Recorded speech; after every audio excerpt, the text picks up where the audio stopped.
As somebody whose son was red pilled like 3 or 4 years ago, I feel like it's really important for me to speak up and speak out about how exactly I managed to deprogram him from that, but also gave him the critical thinking skills in order to not end up down the pipeline again. I feel like it's important to note that I do have education in sociology, psychology and law, so I've got cracking debate skills, right? And we were capable of really sitting and having conversations about it as well, because we do have a really good, strong relationship, and obviously all of that comes into play when it comes to me educating him on things. Honestly, I think it's a good thing for parents to talk to their kids about the content they're watching online, because if you don't, you'll have no idea about what sort of ideas they're taking in. Now, she seems kind of proud about her debate skills, but we'll see how true that shapes up to be as we go through the rest of this video. A lot of the conversation that we had was like kind, compassionate, open and respectful. I did not want to be that parent that was like, you're not going to engage with that, that's horrible, you're horrible, that's disrespectful, whatever. I wasn't going to do that.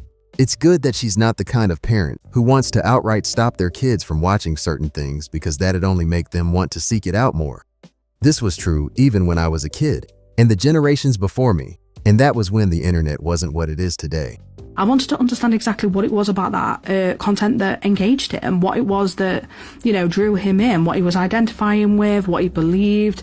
Was there anything he didn't believe in? Was there anything he disagreed with? You know, I went through all of it and I really tried to understand his ideology and where it was coming from. So yeah, when it comes to red pill content, I think it is important for people to get an understanding of why men are drawn to it. You can scream about Andrew Tate all day long, but if you don't address why young men find him so engaging, you're never going to get to the bottom of any issues they might be having. Honestly, how she's approaching this whole thing so far seems fine to me, but let's carry on. Because the truth is, right, this ideology is a seed and it gets planted in a kid's head and then over time it just festers. And the problem with it is it's propaganda fed. So what everybody has to understand before we even go into this kind of conversation is that everybody, as a baseline, is raised in a in a society that is inherently racist, misogynistic, sexist, homophobic, transphobic, all of that. Like, this is dark undercurrent for every single one of us because we were all born into. So this is where our views start to differ. And while I can agree with the fact that there's a problem with how young men are perceiving the things that get said by certain creators, the underlying truth of what's being talked about isn't totally wrong. The problem is, when you're watching creators on platforms like YouTube, people are going to say and present ideas in the most triggering ways because at the end of the day, that's what's going to get them the most clicks and views. I'm also not buying into the whole thing about all of us being born into a racist, misogynistic, sexist, homophobic, and transphobic society, because if that was truly the case, life would be very different. It just seems to me that she was trying to get in all the offensive terms possible and didn't even try to back it up with anything. And brought up in this society where we were like exposed to these toxic kind of behaviors. And I know a lot of people are trying to deconstruct them actively at the minute, but at the end of the day, for an 11-year-old child that is literally just, you know, coming into his own, he's just got on TikTok and he's immediately being fed this horrendous information that I will come back to in a minute, actually. It's quite difficult to have the necessary critical thinking skills in order to not let that linger. So again, I agree with her that someone who's as young as 11 isn't really ready to be watching content that's primarily for adults. I mean, some guys even struggle to understand what's actually being talked about, and you can see it in the comments on these podcasts sometimes. I can't wait to get into the horrendous information that she seems to be building up to. So let's get into it. Whereas, you know, now hopefully because he's got those skills, he'll be able to like keep himself away from that content, or at least if he comes into contact with it, he'll be able to engage with it in a much more productive and much more mindful way, which is the important thing. Critical thinking is something we all need. I mean, if you're not able to think for yourself and properly analyze and process whatever it is you're being told, you can get manipulated in all sorts of ways. Now, to go back to the other thing, we was driving home actually today about 4 hours ago, and he said to me the reason that he bought into it anyway was because the first videos that came up on his timeline, on his FYP, whatever you want to call it, were like quite palatable. And he sort of could buy into it. He could understand why men was saying that. And he was like, yeah, you know, it really made sense to me. Like, I could really identify with it. And he was like, and then it got a little bit darker. And I was like, oh, I'm not sure whether I believe that. But because, you know, I already trust these men and they were right about the other stuff and I believe them on the other stuff. So I should trust them here. I wish she went into more details about what those first videos were. And more importantly, who it was he was actually watching. Because some of these alpha male creators will really get some of you guys twisted, because a lot of the time, it seems like they're selling shit that they themselves don't even believe in. But because there are so many guys out there looking for help, it's kinda easy to just sell them a dream. And that's where it gets you, because it is predatory in nature. We all know that. But that's how propaganda works as well, is it appeals to these dark undercurrents that we have, the sexism, the misogyny, the racism, the transphobia, the homophobia, all of it, it appeals to something, and then that will begin to fester and it will start to bleed into other areas of your life, which is exactly what this does, which is why it fundamentally will change the trajectory of your child's life if you do not get it out root and stem, right? You have to get that seed out, and you have to give them the tools in order to keep it out as well. And so part of this was literally just me sitting and having an engaging conversation with him about exactly why it is that it appealed to him. After that, though, I did start pulling on the relationships that he has with women in his real life. And this is particularly good for me because he was primarily raised by women. I'd say about 5% influence from men.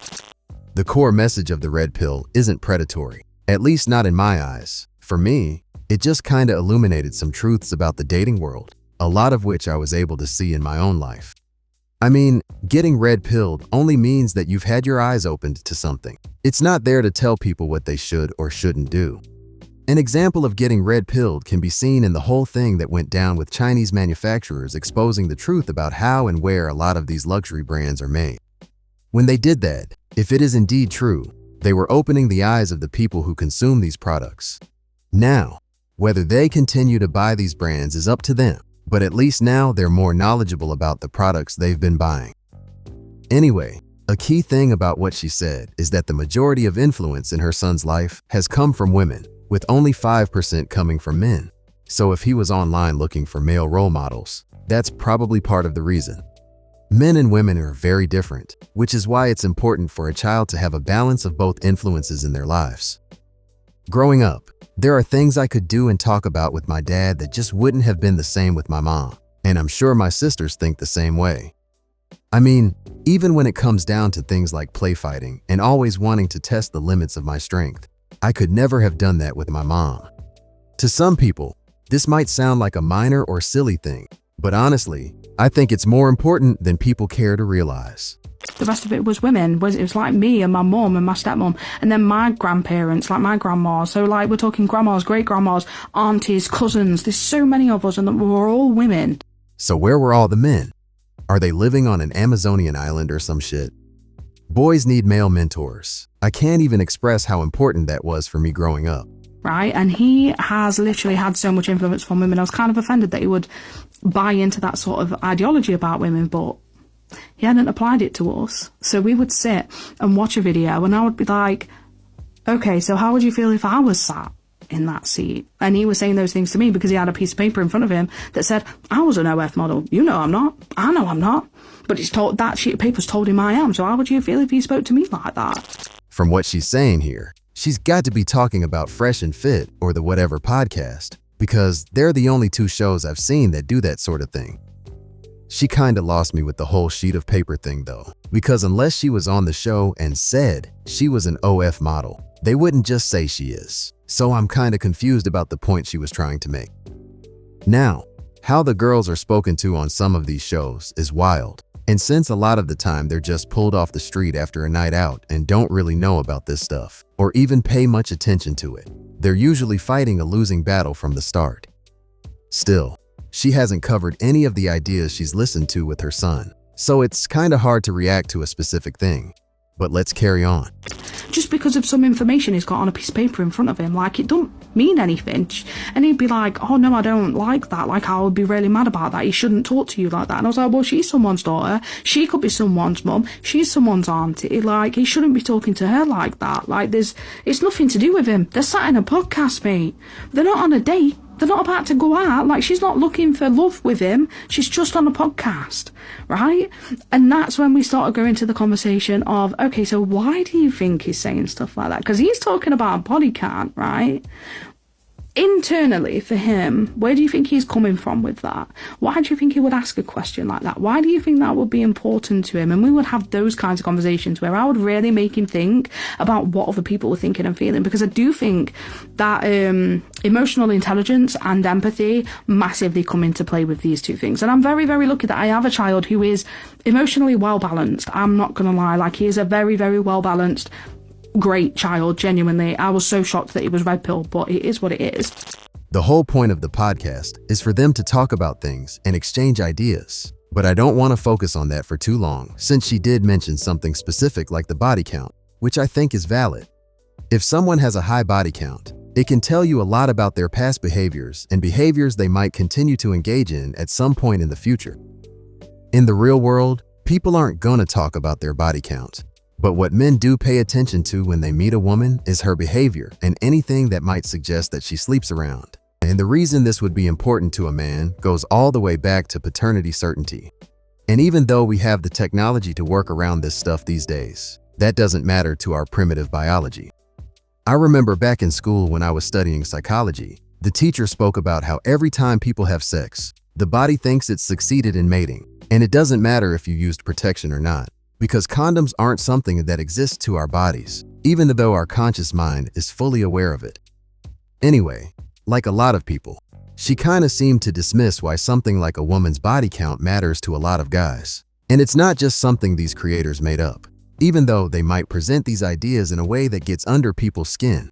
And I know it's going to be harder for other people, but it starts with compassion and respect and understanding, where you actually like come at it from a place of, okay, I want to know why you feel this way, and then let's expand on it. So when I started, getting him to be like, oh, well, maybe that guy's insecure, maybe he's insecure about his own body and like what he can give to her, like, and if she's had other people, then obviously he's got to try and measure up, and we would go through that, and it was uncomfortable sometimes, but we would speak about it anyway, and now we talk about pretty much anything. Rather than just talk about why she thinks men care about these things, she should look more into the topics being talked about, and she doesn't need to rely on red pill content creators to do that. She could go directly to the research or studies. Humans are complex creatures, and unlike most animals, we have language, cultures, societal norms, and of course, a brain that's capable of high intelligence. But at the end of the day, we're still animals. And while we're able to suppress our base instincts, they're still there. And they're not going away anytime soon. We're living in a time in which women don't need to be with men who are bigger and stronger than they are. So why is this still a preference for the majority? And he still comes to me with that content, and we will still like dissect why a man feels that way, or even a woman, like when Pearl, whatever her name is, comes up, we'll have a conversation about her as well, because she sucks too. But we will have those conversations, and they are really, really important for him to understand that, like, it doesn't just apply to that woman right there. Like, it festers and it grows into having a benign and then malevolent hate towards all women. That's how it works. And, it's just not, you've just got to tackle it head on, but you've got to do it respectfully. It's good that she's actually having conversations with her son, because it's more than what a lot of people are doing these days. But what I'd say is, rather than focus on these specific creators that she doesn't like or approve of, actually look into the research that a lot of these guys draw from. From there, you can figure out if they're just distorting the truth or see if there's something more to it. Also, I don't think that being red-pilled leads to the hate of women, at least not for most guys. There are a lot of men out there who are red-pilled, but you'll never know it because it doesn't change how they treat women or anyone else. What might change, though, is how they choose their future partner or how they decide to protect their own interests in the event that shit goes left. Because as we all know, marriage isn't forever these days, so there's no guarantee that you're gonna make it till death do us part, and you have no idea how things might turn out in the event of a divorce if you get married. So why not take precautions? Anyway, before I check out, there were a few comments that I just had to get to. We discussed the blue pill, how modern society wants to feminize men, and how it starts younger and younger. I like to address balance in my house and make sure my boys see both sides of an argument. Feminize men, or letting men be who they actually are inside, without society pressure to consistently perform masculinity. See, the thing is, like many others, I've covered loads of videos with women talking about how a guy needs to be making X amount if he wants to stand a chance with her. And for a lot of us, while it's not as extreme as what you see online, there is an expectation of men, and a lot of it comes from women. If women are out here looking for the best of the best, that's obviously going to trigger the desire in men to compete, because at the end of the day, it's by being the best option for a woman that'll give him a shot at reproducing. You only have to do a quick Google search on sexual selection and male behavior to get a bit of insight about that. I'm so sorry to be so blind to it all, but can I ask what red pill is? I watched Adolescents over the weekend and heard them speak about it. Where possible, I try to avoid all the Andrew Tates and Elon Musks. Red pill is basically a very radicalized ideology. It's extremely misogynistic and encourages gender-based violence. Maybe I'm out of touch or something, but this is never what I considered the red pill to be. Not once have I seen anyone encourage violence against women, even on the Fresh and Fit podcasts that everyone likes to reference. As someone else mentioned in the comments, being red-pilled is just about being clued in about something you were unaware of before.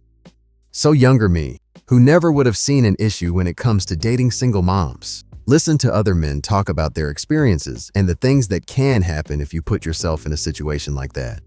And it's simple things like potentially always having to deal with the father in some way, taking on the physical and financial responsibility for a kid that's not yours, which might even disrupt your own plans for the future.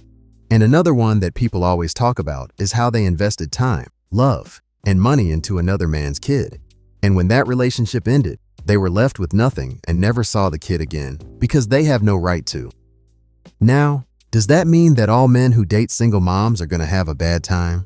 No, but at least now, if that was a path I decided to walk, I'd at least be aware of the risks. And while they sound like simple things, a lot of guys never consider them until it's too late, and they wish someone had said something sooner. Anyway, guys, let me know your thoughts about all this down below, and I'll catch you in the next one.